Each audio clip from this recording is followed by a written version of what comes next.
Kid Dib. Where do we start, brother? We've known each other so many years, my friend. Welcome to Ringside Seat with Tassie. Thank you for having me, Taz. I appreciate that, man. God bless, mate. So, look, you've done so much in the sport of boxing, but let's start from day one, mate. As a young boy, you know, how did you find boxing? Or did boxing find you? Nah, I think it was boxing found me. You know what I mean? It was one of those things, growing up in a household with 5 brothers and 1 sister. You know what I mean? The Rocky franchise was the big thing at the time. And my dad used to have a convenience store. He used to sell the boxing gloves there. And, mate, it was just a natural thing for me. We used to fight all day, every day at home. And then when I was at school, I was getting bullied at school. And Dad decided to put us in some after-school sports. And when I was doing football one afternoon, the trainer pulled out some boxing pads and gloves and said, we're going to do some box exercise today. And that's exactly how I fell into boxing. You know, he seen me hit the pads and he was like, mate, have you ever boxed before? And I was like, no. But I watched plenty of Rocky movies. And then he said, mate, you should get your dad to take you to the Sutherland PCYC. And I never looked back, Taz. Wow. I walked into the PCYC. I seen 2 guys sparring. One guy's name was Adam and the other kid's name was Alex. And they were going at it. And I thought, this is exactly what I want to do. Wow. The vision was like super clear. What age? I walked in there at the age of 12. And that was the first thing that I saw in the gym. 2 guys. And then I looked around the gym, there was all these posters and there was a sign that said, if in doubt, jab out. And I thought, man, this is exactly what I want to do. You found your calling. That's it. The vision was so clear. Everything was so clear. I just saw the future right in that moment. Wow. I thought, this is what I want to do. That's amazing. Wow. And what age was it when you had your first amateur fight? I actually had my first amateur fight at the age of 12. Yeah. It was illegal to box it in Australia at that time. Oh, in New South Wales. New South Wales, 14, yeah, I remember that. And so I changed my birth certificate from 12 to say that I was 14 years of age, and I was boxing against people like Tommy Brown. And yeah. So jeez. Yeah, it was good. It was a good time, man. It was good fun, and I really enjoyed it. How many amateur fights did you finish up having? I had 113 amateur fights. Yep. I had 98 wins and 15 losses. Yep. Yeah. I know you won, obviously, multiple national championships. You represented Australia.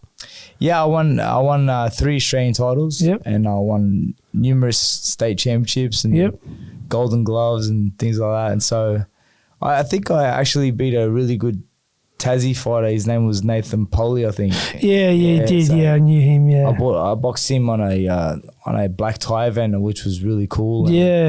But yeah, look, I had a great amateur career. I didn't reach the heights that I wanted to reach, and obviously the dream was to go to the Olympic Games, but just due to my own recklessness and stupidity, I missed out on the Olympic Games, but everything happens for a reason. That would have been 2004, wouldn't it? That's Athens, correct. Yeah. That's correct, yeah. So I remember you won your senior national title in Hobart. That's remember? correct. And I was emceeing it. Yes. Yeah, and we had a good chat afterwards, remember? I was at the AIS at that time with Coach Bodo. Yep. And basically I was set to go to the Olympic Games. All I had to do was win the nationals again. And then, just before the Olympic trials, I decided to get on a motorbike and had a really bad accident. Oh, wow. And, when I boxed Greg Eady, which I thought I still won the fight, but I was up by like 10 points in the first round. Wow. And then he worked his way back into the fight. Yeah, good fighter, Greg Eady too. Greg was good. He was very technically sound, but I thought I won the fight. And then I had to box one of Billy Hussein's kids at the time. Oh, wow. In a box off to stay in the round robin. And he was a Moroccan kid who Billy Hussein was training. He was on the Moroccan Olympic team. Wow. And his name was Hassan. And I remember the fight, I thought I won the fight. You always think you win, don't you? Yeah. But I generally thought I won the fight, and I ended up losing by 1 point because, mate, the guy was holding, and I punched him on a break, and I lost the point. Same thing happened with Greg. That was the difference. It was 1 point with Greg. Yeah, you can't afford to lose points in amateurs, mate. It's a very unforgiving sport in that sense. It sure is. Wow. Okay, so then moved on. So was you clearly that you were going to turn pro? Like, was that pretty much always, in the back of your mind? Or I always wanted to turn pro, but the truth is that I ran into Adam Hooter, who's a close friend of mine. Yep, great. And a brother to me. Great lawyer and a great man. Yeah, just after that, all that debacle happened with the Olympic trials and everything like that. And Chuck was another person who was very supportive. Yeah. And, you know, he said to me, mate, we should just look at the pro game. You know what I mean? You got a very pro style. And Chuck came into the gym, watched me spar and stuff. And he was like, mate, you got everything it takes to be a good pro. So you might as well turn pro. And so I saw Adam at the UMA. It was a center called the UMA Center, and he mentioned something about being connected to somebody that knew Prince Naseem Hamed. Yeah, wow. And he could create an opportunity for me to go over there and train with Nas. Wow. And he was like, ask your father if he can go. I said, listen, if you can get that done, I'm on a plane. Yeah. And then as he was working on all that, Khalid Yassin, who was a very well-known speaker and Muslim leader, was in Australia, and he basically had said that Prince Naseem Hamed was going to be a guest speaker alongside him in Australia. Wow. And my sister had this pamphlet that she came home from school with, and it said that Nas would be a guest speaker at Lakemba Mosque. I was the first person there, Taz. Wow. Long story short, he was a guest speaker but via satellite. Oh. So I was devastated. Wow. But I hung around right till the end of the talk, and then I asked Khalid Yassin if he could call Nas back, and he said no. And then he asked me like who I was, and I said, look, my dad's a prominent figure in this community, and my name's Billy Dib, and I've had a long amateur career, and Nas was my hero. Sorry, brother. And he said, listen, why don't you put a portfolio together with some highlights and stuff of your fights, and I give it to him. And I was like, I don't believe you. Yeah. Like, trust me. And so the next day he actually come to watch me train. Wow. And he was really impressed.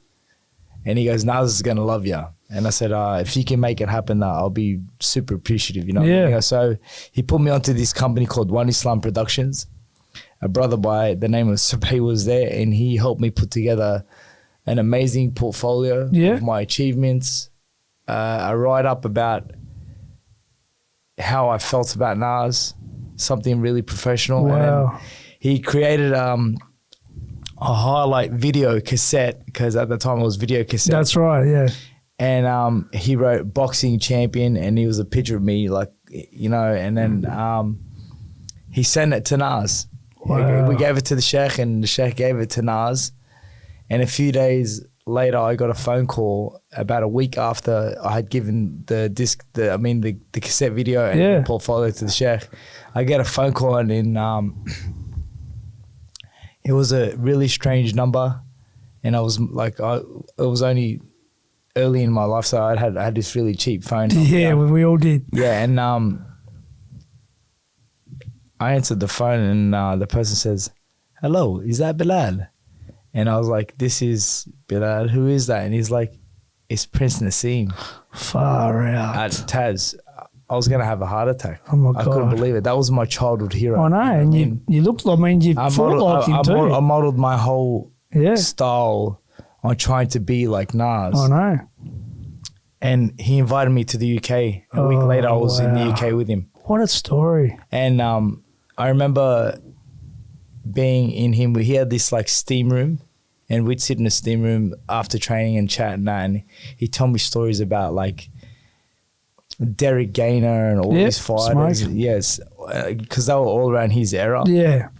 Kevin Kelly. And he was telling me, he's like, mate, you could just be as good as them. You could definitely be as good as them, your style. Because we did a lot of sparring. Yeah. I was getting a chance to spar with Nas. He was still in like respectable shape. Yeah. And that forged the most amazing relationship. You know, I mean, I watch his kids grow. Now his kids are into the boxing. Yeah, turn pro. I got photos of his kids when they were just toddlers. Wow. I mean, one of them just signed with Frank Warren. Yeah, that's right. Adam. And then Sammy's just signed with Misfits. Okay. So, I mean, yeah, man, like just a complete dream come true to have your childhood hero, like, you know, accessible. And how long was you there with him for? I spent 3 weeks in the UK with him. And then I left, and then I'd go back and forth, and then he was incarcerated for some time. And but we've always remained super close. And like even last night, I was talking to his son. Wow. You know what I mean? His son Sammy, who's just signed with Misfits, and yeah, it's just incredible, man. Just to see the journey of life, how it takes you. You know what I mean? Like I often spend time, Taz, watching Now and Then. If you look up on YouTube Now and Then, it shows you like now and back then how they were. Mm-hmm. And when you see the evolvement of humans, how they grow old, it's like it's in a way it's a bit sad. Yeah, because we're all going to get old. And I remember being 20 and thinking that you know, I'm young and vibrant. It's all happening, and now I'm 38, heading to my 39th birthday on August the 17th, and just feel like, wow, where is time going? Unbelievable. Yeah, like I got a message on my phone today saying that today is 5 years since I fought Amir Khan. Wow. And so like, I'm like, where did 5 years go? It's crazy. Well, we gave you a shout out. I was only with him in Saudi Arabia, and first thing he said, I could see you got a Aussie accent. I got brothers there, Billy Dib, and he gave you a shout out. He's a really nice guy. Yeah, man. nice guy. Me and me, we get along like a house on fire. Yeah, no, he was really. We don't speak too often, but when we do, it's like we pick up where we left off. Yeah, he mentioned you straight away. He's a good person, man. Yeah, very nice person. Yeah. So you've come back from over there with your idol, Prince Naseem. Yeah. Where did we go from there? Like, what was the steps? I just turned pro right away. Yeah, I got back. At the time, there was a promotional company by the name of D-Rush Promotions. Yeah. It was a guy called William Takataka, who was working alongside Greg Eady's father. Steve Della. Yeah, legend. Yep. And Steve was matching all my fights, and mate, before I had 5 fights in my first year as a pro. Wow. 5 fights, and I had 5 fights the second year, the third year, then I had 6 fights that following year. You know, like I was busy, you know, I mean, I was fighting constantly. I remember seeing you on Fox Sports a lot. Yeah. As you were coming up. Jeff Fennick gave me the opportunity because he had a great relationship with my brother Emad. Yep. And my brother Emad asked the question about getting me on, and Jeff said, of course. And next thing you know, I ended up on several Fox cards. Yeah. Jeff gave me a platform to be able to show Australia who I was. And after compiling 13 fights, 13-0 with 9 knockouts, Jeff was heading over to train Mike Tyson, and it was my 21st birthday present from Jeff, and he basically invited me to go with him to train alongside Mike. Yeah. And me being the type of kid that I was very proactive, trying to get myself out there. Social media wasn't a thing at the time. It wasn't, no. But there was web pages, and you can message the web pages and people would respond back. And so I'd email Golden Boy, and I'd email Frank Warren. And like I even had meetings with Frank because Nas took me to a couple of meetings with Frank. Yeah. We just could never make the deal work. Nas was always wanted more. Nas always felt like I deserved more than what Frank was offering. Yeah. You know, at the time I was like, Nas, it's amazing. Just take it. And he's like, nah, we got to get better than that. And so when I went to America and Nas was incarcerated at that time, I did a highlight video, which was a 6-minute highlight video showing a combination of all of my 13 fights that I'd had to that point. It showed my style, my flair, my cockiness, my speed, everything, my reflexes, my ability to be able to see punches. It was a complete package. And all I did was I just made about 10 of those. And I took them overseas with me. And one night, Jeff Fennick and I and a couple of the other guys went to watch Israel Vasquez versus Rafael Marquez fight. Unbelievable. In Vegas. I think they fought like 3 times or something. Yeah. It was at the I think it was at the MGM Grand. And it was a Golden Boy event. And I took a couple of these discs with me, and I thought, you know what? I'm going to see people there. I'm just going to give them out. So back then, that's unbelievable that you were doing things like that. Yeah, I just wanted to get out there, right? Yeah. So I did my research on who were the top tier guys to speak to in Golden Boy. And the top tier guys to speak to were Oscar, Eric Gomez, Shane Mosley, Bernard Hopkins, and I thought it's going to be hard to get to these guys, but I'm going to try. Yeah. And you could imagine this 21-year-old kid. I had a disc in my bag. That's awesome. And I was like going through, crowds of people. Floyd Mayweather was there. All these amazing fighters were there. And just by the luck and by the grace and the mercy of God, I saw Eric Gomez. And I said, Eric, you have no idea who I am, but my name is Billy Dib. They call me Billy the Kid. I said, I'm 13-0 with 9 knockouts. I had 113 amateur fights, and I just want to give you this disc. Is there any chance that you could review this disc? I said, the details are all there. You can contact me or my manager, and we'll see what we can do. And he said, no problem. So I gave him the disc, and I thought, we'll see what happens. Yeah. And so then a few days later, there was a guy named Matty with us on this trip, and Matty's a friend of Jeff's. He comes back from Fashion Show Mall in Vegas and says, I just met this guy that knows Prince Naseem Hamed. And I was like, really? And he goes, yeah, he runs the Foot Locker store in Fashion Show Mall. And I was like, yeah. He's like, you should go and talk to him, man. He seems like a nice guy. And I said, all right, I'll do that. So I got it straight in the cab, went straight to Fashion Show Mall, walked straight into the Foot Locker store, and I saw a picture of this guy with Prince Naseem Hamed on the wall. A few days before that, Nas had rung me and said that he's out of prison. Oh, wow. And I told Nas that I was in Vegas and I was trying to see what I could do in regards to getting signed up by Golden Boy. And he says, do the best you can. He says, if you need me to ring Oscar, I can ring him. I said, nah. I said, look, I gave a disc and we'll see what happens. Yeah. So this guy in the Fashion Show Mall, he says, oh, yeah. I said, how do you know Nas? He goes, I was a close friend of mine. He goes, yeah, but he's in prison. I said, no, he's not. He got out a couple of days ago. He goes, how do you know that? And I said, well, I'm very close to him. I go, ring him. And he goes, okay, if you're close to him, ring him now. And so he rang Nas, and Nas picked up the phone. And long story short, he tells Nas that I'm in the store, and Nas like, give him whatever he wants and send me the bill. Wow. Serious.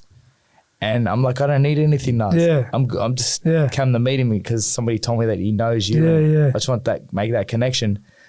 Well, then Joe Mee says to me, are you signed to anybody? And I said, no. I said, but I'm trying to get signed to Golden Boy Promotions. He goes, man, I'm super close with Bernard and with Sugar Shane. Wow. I was like, you're kidding? And he's like, yeah. And I was like, if I gave you something, could you give it to Shane?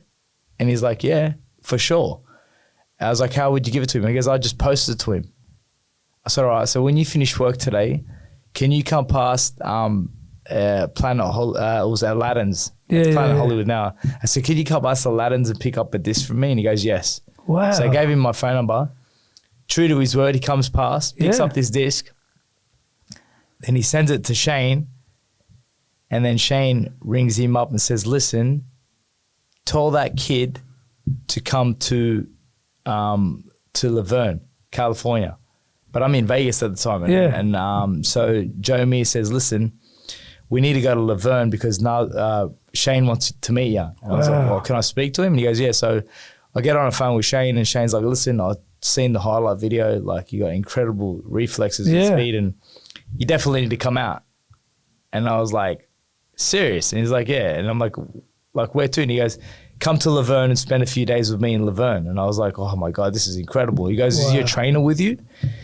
And I said, no, my trainer's in Australia, but I'm here with Jeff Fennick. And he's like, well, bring whoever you want. It's fine. Yeah. So I go, so after I speak to him, I already get on the phone with Harry, who's my childhood trainer and had taken me to 13-0. And at the time, Jeff was in negotiations with Gary Shaw about signing me up also. Okay. It got a bit messy, you know. And so I rang Harry and I was like, Harry, can you get on a plane and come to Vegas? He's like, what are you talking about? I said, listen, I think Golden Boy want to sign me up and Shane wants to check me out. So Harry gets on a plane, arrives 2 days later, and we're off to see Shane in Laverne. Wow. Get to Shane's house. He's in this amazing mansion.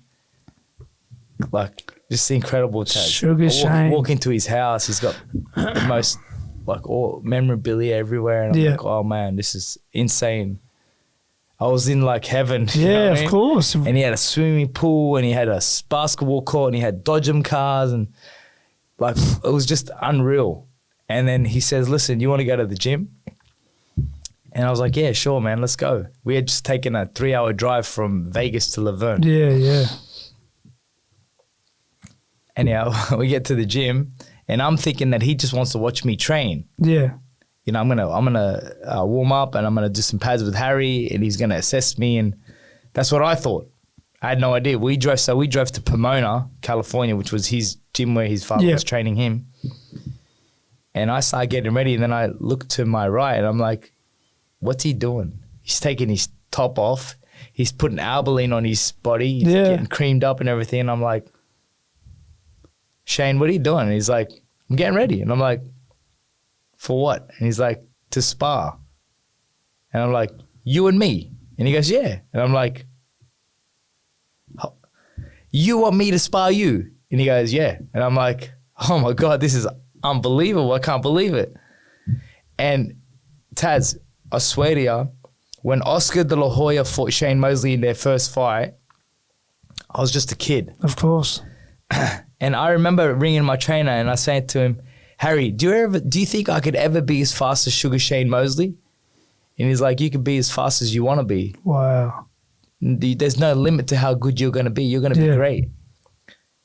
And then all of a sudden, I looked at Harry and I said, Harry, you remember I rang you and I said to you, do you think I could ever be as fast as Shane? I said, well, I'm going to get to test that right now with Shane. Wow. I'm in the ring with him, man. That's is crazy. Unbelievable.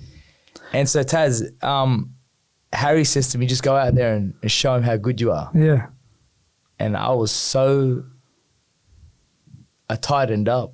Oh, you would be nervous. I was nervous as, man. Of course. I was like, I'm in there with Sugar Shane Mosley. I'm talking about one of the greats. This guy's just knocked out Fernando Vargas twice. Oh, it was that time. Okay. He would have been about light middleweight. So he would have been a lot bigger than you. He'd lost to Winky Wright twice. He'd lost to Vernon Forrest twice. That's right. And then he'd come back and he'd beat Fernando Vargas. Yeah. And then they stopped him again in the second fight. And he'd already beaten Oscar twice as well. He beat Fernando Vargas and had reconnected with his father going into that fight, and he hit him with the check left hook. And basically, Vargas was one of my favorite fighters. Love Fernando, great guy Fernando, too. and he's one of the most beautiful people. What a great guy. Me and him are super close. Anyway, long story short, Shane comes out and he feints me with the left hook, and it was like in slow motion, Taz. I dropped my hand and he just like slapped me with an open glove. He did it 3 times in the round, and I was timid. I threw no punches. I was just really worried about him countering me and stuff. And then when I got back to the corner, Harry says to me, so let's get something straight. You flew me all the way from Vegas for this shit. And I was like, man. And he's like, listen, you think he's going to sign you up based on what you're doing right now? He goes, you've been in there with Prince Naseem Hamed. You've trained alongside Arturo Gatti. He goes, why are you worried about him? Go out and fuck him up. That was his exact words. And I was so that's what you needed. And he goes, and if you don't, I'm getting out of here. I'm telling you, I'll fucking get on the plane, I'm going home. Yeah. I said, all right, Harry, no problem. So I went out, dropped my hands, started doing the Prince Naseem on him, uppercut, lunging, hooks, doing everything in my power. Obviously, Shane was looking after me. Yeah. You know? And then after three rounds, Shane took his gloves off and I was like, oh, he's not impressed. And I was like, Shane, you done? He's like, yeah, that's it. I'm good. I seen what I needed to see. And I was like, okay. And he's like, well, let me ask you a question. I said, what is it? And he goes, what's your plans over the next few years? And I was like, work my ass off to become a world champion. And he's like, how'd you like to be signed to Golden Boy Promotions? And I was like, really? And he's like, 100%. He goes, from what I've seen, he goes, you're destined to be world champion. Wow. And I was like, started crying, you know what I mean? Yeah. And he's like, hugged me and stuff. And I'm like, man, this is like a life-changing moment for me. And this is like, I got him, you don't understand what I've done to get to this point. He goes, I've reached out to you guys in emails. I've emailed Golden Boy Promotions on numerous occasions. I said, I even was at the fights the other day and gave a disc, and I can't believe now you've just said that. And he goes, let's ring Oscar. Wow. So he rings Oscar De La Hoya, and he says to Oscar, listen, Oscar, I got somebody who potentially could be the next Prince. And Oscar goes, what's his name? And he goes, Billy the Kid. And he goes, you wouldn't believe it. He goes, Eric Gomez gave me a disc the other day, and I just got through watching it and thinking the kid's got super extraordinary talent. Wow. And Shane was like, we're going to sign him up. He's like, absolutely. Wow. Absolutely. And so, like, my manager come over and we got the deal done within like a few days. We stayed with Shane in his house. It was the most unreal thing ever. And then next thing you know, my first fight is on the undercard of Winky Wright versus I Corte. Yep. Wow. That was in a massive event. Yep. And then the next one after that was Shane Mosley versus Collazo. Yep. Yeah, remember that one. Then after that was Oscar De La Hoya versus Floyd Mayweather. The big one. I know he was on that. And the fourth one was Michael Katsidis versus Michael Katsidis against Marquez. Yep. Oh, he was on. Yeah, that's right. Sorry, Casamayor. That's right. It was supposed to be Marquez, but then the cut happened. He said for Casamayor. Then it was Shane Mosley versus Cotto.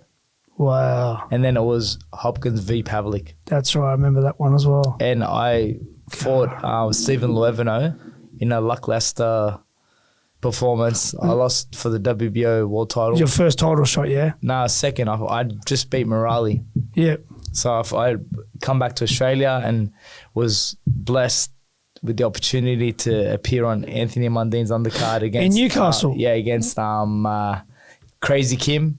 Yeah. And Choc. I was the main support to Choc. And Shane was at that fight. That's right. Shane flew out. It's the first time I met him. So I won the IBL world title there. That's right. And then that was a super featherweight. Yeah. And the opportunity came up to fight Stephen Loeveno at featherweight. That was a hard slog to get to that weight. Yeah.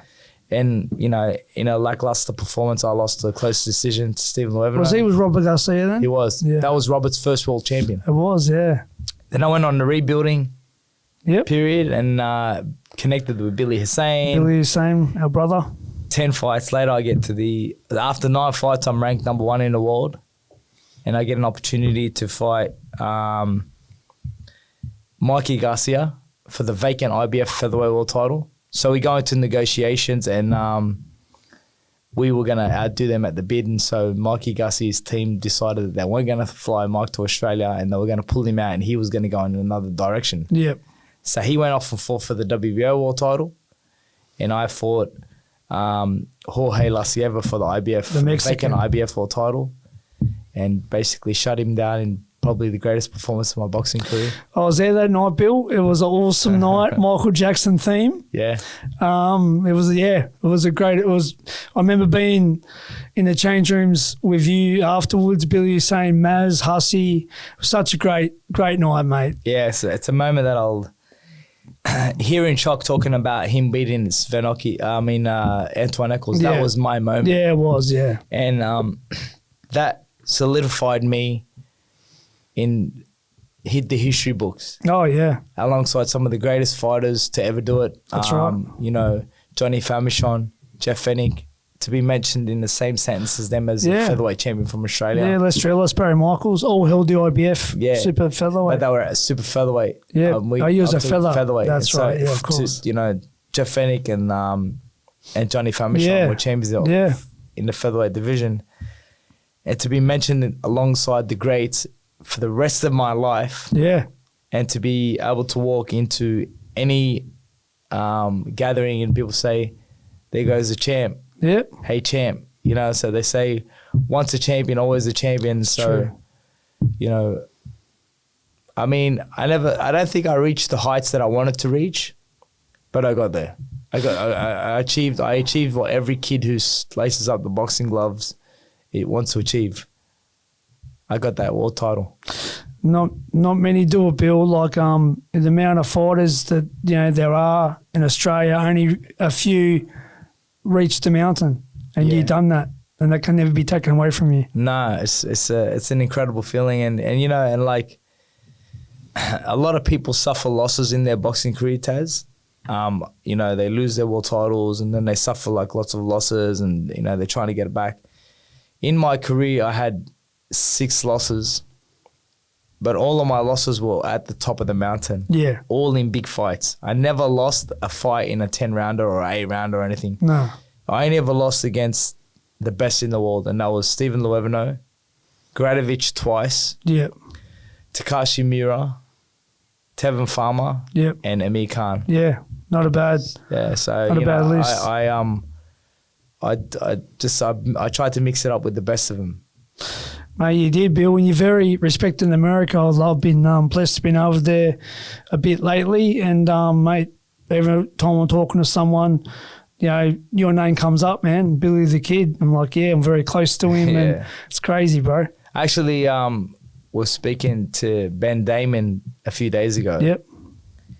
About some business things, and I said, mate, it's crazy because I go to America, and I said, I'm walking through Vegas and I'm getting love from everybody. Yeah.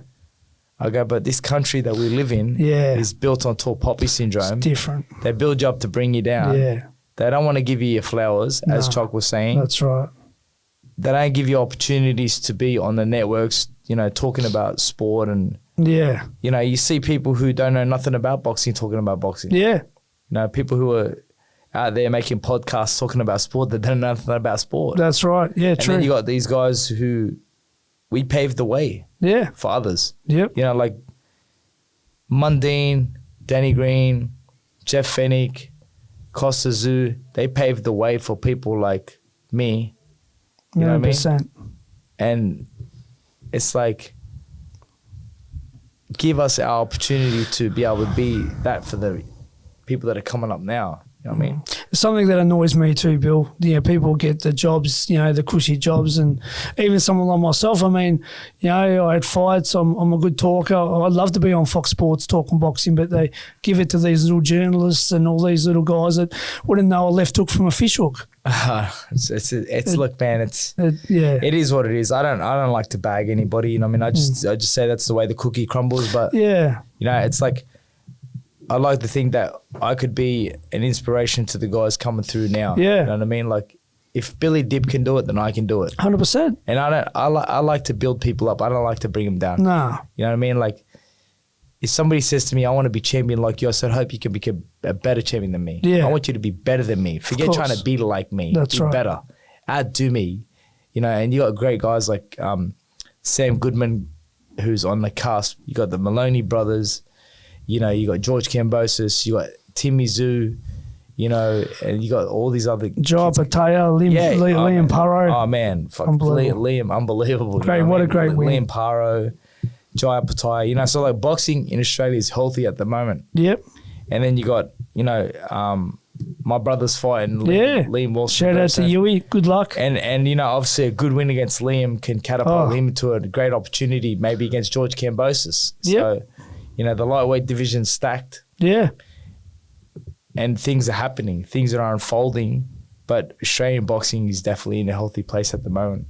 I don't know if Jaya Pataya is considered an Australian champion for Australia or a world champion for Australia or for Samoa.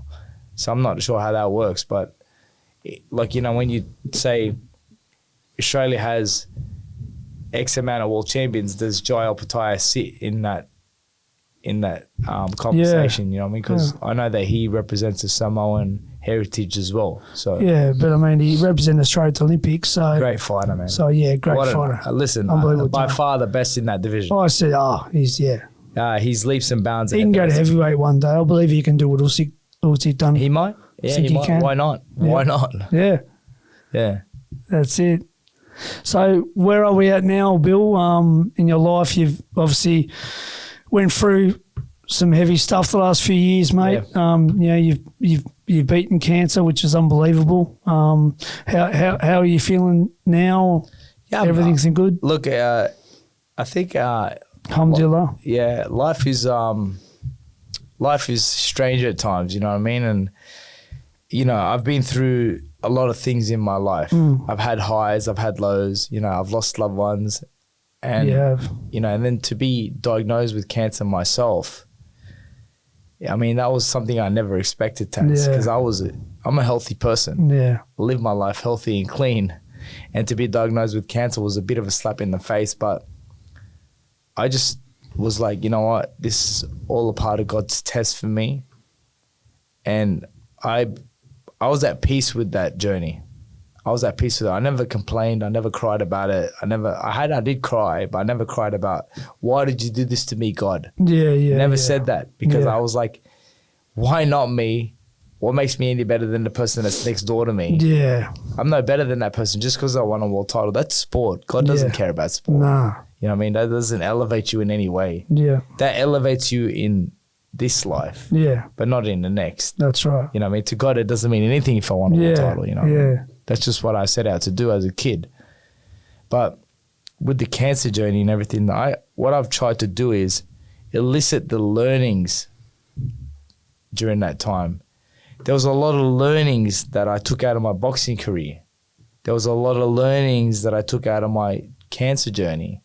And what I'm doing now in my life is trying to use those learnings to teach people to not to make the same mistakes. Yeah.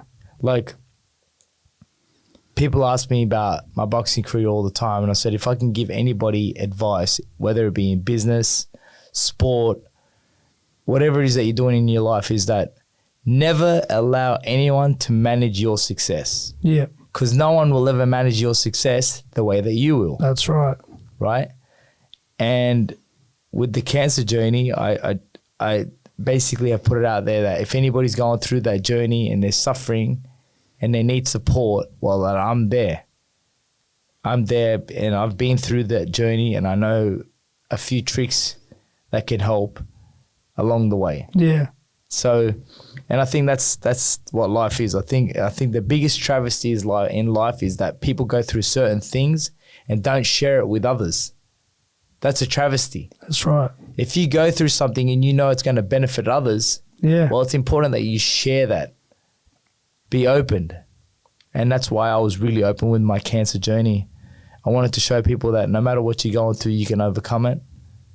And other than that, the other big thing was that my son was only 2.5 years old at the time. Yeah. And I thought, if I die, I want him to know that I've done everything in my power to beat that cancer. Yeah. To try to be there for him, you know? Unbelievable. And it's crazy how life is, because I feel like even though he was young, he understood what was going on. And maybe he hasn't processed that trauma yet, and maybe there'll be a time where he'll process it and think, I could have really lost my dad, you know what I mean? But, yeah.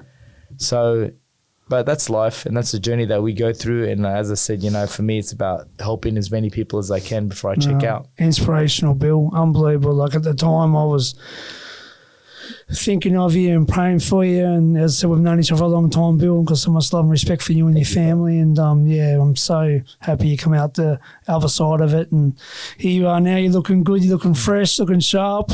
How is your young son? Yeah, he's doing great, man. He's 4.5 years old now. Wow. He's kicking goals. He's definitely flourishing into a beautiful young chap, you know what I mean? That's awesome. Mm-hmm. So, you know, I just try my best to be the best father that I can be, the best husband that I can be, and just guide him and protect him as much as I can. And you're still in shape. You're doing an exhibition with our brother Luke Action Jackson, who will be in a bit later on. And so, basically what I wanted to do is, you know, I want to show people that no matter what you go through in your life, there's always a road back, you know, and you would never expect me to be back in a boxing ring, but I thought, you know what? Well, someone like you, it doesn't surprise me, because I know how determined you are. Well, I got a never say die attitude, you know, and refuse to lose. Yeah, I think that was evident in my boxing career, because I always work my way back, Taz. Yeah. You know, from the minute that I got in the ratings, I was in the ratings for the next 10 years. Yeah. Because no matter what happened, I always worked my way back into contention. Right. I always wanted to be back in the opportunity or in the driver's seat to have another big opportunity. Yeah. And I'm blessed, man. Like, life, I don't complain about anything that's going on in my life. I'm just grateful, you know what I mean? Yeah. I'm just grateful to be here today, to be able to share my story with the world, and to be able to inspire as many people as I can and take the learnings. You know what I mean? That's what life's all about. Yeah. Unbelievable, Bill. Mate, well, as I said, you've had an amazing career. You've touched people. You've been a role model for all all sorts of kids, the Lebanese community, you know, the Islamic community, just Australia in general. I mean, you know, you've unbelievable. And I'm honoured to say that I've known you since you were pretty much a kid, and to see you rise to what you are now. Thank you very much, Taz, man. It's an absolute pleasure to call you a brother and a friend as well. You know what I mean? Like, you're a good 100%. person, Taz, and you've always supported me and Australian boxing, and for that we say thank you, brother. No, it means a lot, Bill. Quick word pronunciation before we go. I'm going to mention a few names, and so we'll start off with Naz. Probably one of the greatest featherweights of all times. Sugar Shane. Definitely one of the greatest lightweights of all times. You know, I mean, a great fighter and somebody who's destined for the Hall of Fame. Billy Hussein. Amazing trainer, amazing human being, and just a great friend all around. Adam Huda. I can't explain to you the relationship that I have with that guy. I often tell Adam, I wish you were my brother. And he always says to me, I am. I said, no, I wish you were my blood brother, because there's no one in the world like you, man. Jeff Fennick. Legend of the sport, and just paved the way for so many of us. Mike Tyson. Oh, man, Iron Mike. Legendary, man. I just feel like everything that he's been through in his life to be at the highs that he is today, you would have never expected that. You know what I mean? Just continuously resurrecting his career and his life. Last but not least, Anthony the Man Mundine. Man, that guy is just an absolute legend, gentleman, brother, friend.